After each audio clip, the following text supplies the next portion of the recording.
RTI Live News. Ask for right. Suryapet జిల్లా పాలకేడు మండలం జాన్పహాడ్ దర్గా ఉర్సు ఉత్సవాల్లో భాగంగా దర్గాలో ప్రత్యేక పూజల్లో పాల్గొన్న నీటిపారుదల శాఖ మంత్రి ఉత్తమ్ కుమార్ రెడ్డి మత సామరస్యతకు ప్రతీక నిలిచిన జాన్పహాడ్ దర్గా ఉర్సు ఉత్సవాల్లో పాల్గొనడం అదృష్టంగా భావిస్తున్న నేను గతంలో ఎమ్మెల్యేగా ఉన్న సమయంలో రోడ్లు మంచినీరు సౌకర్యాలను కల్పించాను. గత ప్రభుత్వంలో ఆర్భాటాలు తప్ప అభివృద్ధి ఏమీ జరగలేదు. దర్గాకు వచ్చే భక్తులకు సౌకర్యాల కోసం ₹1,00,00,000తో అభివృద్ధి చేస్తాను. దర్గాలో నేను కోరుకున్నది ఏమైనా ఉంటే రాష్ట్రంలో వర్షాలు పడి మంచి పంటలు పండి రైతులు సుఖ సంతోషాలతో ఉండాలని కోరుకుంటున్నాను. అన్ని గ్రామాల్లో నీళ్లు రాక ఇబ్బందులు పడుతున్నారు. మిషన్ భగీరథ ద్వారా ₹40,000 కోట్ల అప్పు చేసి కృష్ణానది ఒడ్డున ఉన్న గ్రామాలకు నీళ్లు రాక ప్రజలు ఇబ్బందులు పడుతున్నారు. సీతారామ ప్రాజెక్టు ₹7,500 కోట్ల ఖర్చు పెడితే ఒక్క ఎకరాకు కూడా నీళ్లే రాలేదు. 24 గంటల కరెంటు ఇవ్వకపోగా ₹90,000 కోట్ల అప్పు చేశారు. జంబహద ₹1,00,00,000తో అభివృద్ధి చేస్తానని లిఫ్ట్లు కూడా మరమ్మతులు చేస్తానని హామీ ఇచ్చారు. తాగునీటి కోసం సాగర్ నుంచి నీటిని విడుదల చేస్తామని పేర్కొన్నారు.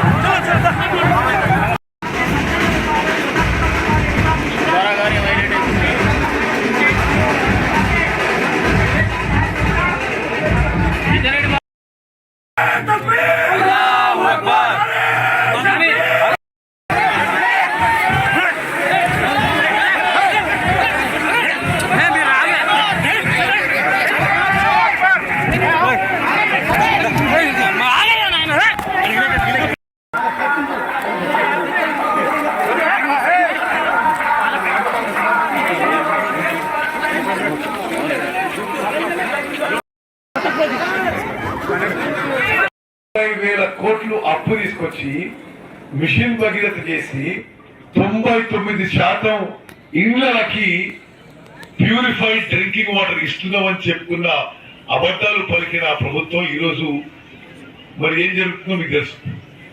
కృష్ణా నది ఒడ్డున ఈ గ్రామాలకే మంచినీళ్ళ సోర్స్ లేదు. అసలు బోర్లు ఎండిపోతున్నాయి.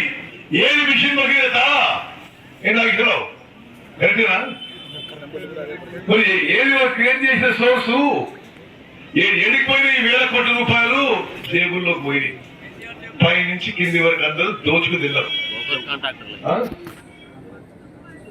మరి ఇది చాలా చాలా బాధాకరం. మేము అధికారంలో వచ్చినాక ఏ రంగం చూసినా తెలంగాణ రాష్ట్రం విధ్వంసానికి గురైంది. మేము ఇప్పుడు తాగునీటి విషయం మీకు చెప్పిన, సాగునీటి విషయంలో అసలు ఆ లెక్కలు చెప్తే మీరు పరేషాన్ అయిపోతారు. 94,000 కోట్లు కట్టి 94,000 కోట్లతో కాళేశ్వరం ప్రాజెక్టు కడితే కూలిపోతుంది. ఎందుకంటే మొత్తం పైసలు స్వాహ. పాలమూరు రంగారెడ్డి ప్రాజెక్ట్ కి 25,000 కోట్లతో కడితే ఒక్క ఎకరం కూడా కొత్తగా ఆయకట్టు రాలేదు. ఇది నేను చెప్పే వాస్తవం కాదు. అదే అధికారులు ముందున్నారు, ఇప్పుడున్నారు, వాళ్ళే చెప్తున్న ఫిగర్స్ ఇవి. ఖమ్మంలో సీతారామ సాగర్ ప్రాజెక్టు కింద 7,500 కోట్లు ఖర్చు పెడితే ఒక్క ఎకరం కూడా కొత్తగా ఆయకట్టు రాలేదు. విద్యుత్ విషయంలో ఎప్పుడు అబద్ధాలు మాట్లాడుతుండే. అప్పుడున్న మంత్రులు, ముఖ్యమంత్రులు అందరూ కూడా 24 గంటలు వ్యవసాయానికి కరెంట్ ఇస్తున్నామని చెప్పి పెద్ద మరి ఒక పచ్చి అబద్ధం అని ఇప్పుడు మేము అన్ని రికార్డు చూస్తే తెలుసు. Bye KCR, bye KTR. ప్రజలు మీకు బాయ్ చెప్పుకుని వచ్చేది లేదు, అయిపోయింది. మరి మీ పనితీరు ఇట్లుంది. ప్రజలు కూడా చాలా స్పష్టంగా అసలు ఈ విధంగా తెలంగాణ రాష్ట్రాన్ని 10 ఏళ్ల పరిపాలన నాశనం చేసిన నిజంగా అంకెలతో ఇప్పుడు బయటకు వస్తున్న విషయం కూడా మనం చేస్తూ మరి జాన్పాడ్ సైతన్న సాక్షిగా వచ్చే 2 ఏళ్లలో ఇక్కడ భక్తులకి ₹1,00,00,000 వసతులు కల్పిస్తారని, అదేవిధంగా లిఫ్ట్ విషయం కానీ మరొకటి కానీ మరి అన్ని కూడా టేకప్ చేస్తారని చెప్పి గతంలో ఉన్న లిఫ్ట్లు కూడా అన్ని మరి నేను ఎమ్మెల్యే దిగిపోయినాక లిఫ్ట్లు కూడా తర్వాత వచ్చిన ఎమ్మెల్యే పట్టించుకోలేదు, పని చేయడం మానేసినాయి, లేకపోతే తక్కువ సామర్థ్యం అయిపోయింది. గతంలో ఉన్న లిఫ్ట్లన్నీ కూడా గతంలో ఉన్న అన్ని లిఫ్ట్లను కూడా పూర్తి స్థాయిలో మరి దాన్ని మరమ్మతులు చేసి అదనపు నిధులు కేటాయించి 100% ఏదైతే దాని డిజైన్ కెపాసిటీ దాని విధంగా పనిచేసేటట్టుగా చర్యలు తీసుకుంటారని చెప్పి నేను మనవి చేస్తూ మీ అందరికి కూడా సైదన్న ఆశీస్సులు ఉండాలని, సమాజంలో అందరికి కూడా మేలు జరగాలని, ప్రజలందరికీ ఆయుష్ ఆరోగ్యాలు మరి అందరికీ మంచి చేయాలని చెప్పి ప్రార్థిస్తూ ముగిస్తున్నారు. జై హింద్, జై కాంగ్రెస్. మమ్మల్ని తాకట్టు పెట్టి మన పిల్లల్ని వాళ్ళ పిల్లల్ని తాకట్టు పెట్టి బ్యాంకుల నుంచి అప్పు తీసుకొచ్చి మిషన్ భగీరథ అనే ఒక నియమనాల్లో నాకు అర్థమైతలేదు. కేవలం నీళ్లు కాదు, పైసలు తినే కార్యక్రమం చేసింది. ఇప్పుడు మీరు ఇక్కడ కూర్చుని చాలా మంది పెద్ద మనుషులు, అన్ని ఊర్లో నీటి కటకట, నీళ్ళు వస్తలేదు ఏ ఊర్లో కూడా. మిషన్ భగీరథ సక్సెస్ అయి ఉంటే కృష్ణా నది ఒడ్డులో ఉన్న ఈ గ్రామాలు ఇప్పుడు నీళ్లు రాకపోవడం ఏంటిది, కరువు ఏంటిది?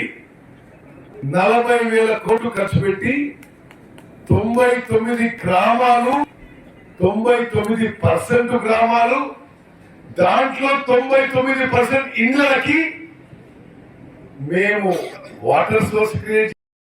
జాన్పాడ్ సైదన్న దర్గాకి ఉర్స్ ఉత్సవాల సందర్భంగా నేను ఇక్కడ రావడం, దర్శనం చేసుకోవడం, ఆ పూజల్లో పాల్గొనడం నా అదృష్టంగా భావిస్తున్నాను.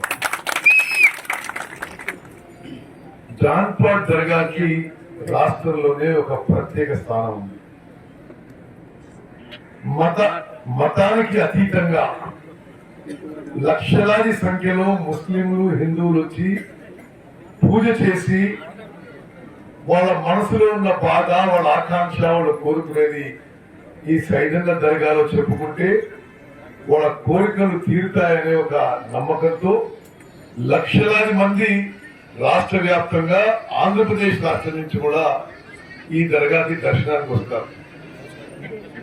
మరి సుబ్బారావు గారు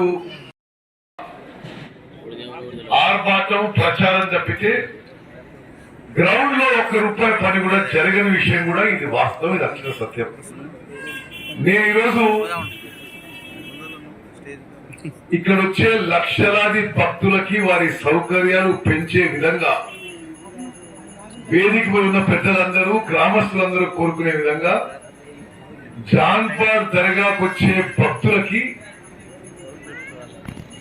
అకామిడేషన్ విషయం కానీ, మంచినీళ్లు కానీ, రహదారులు కానీ,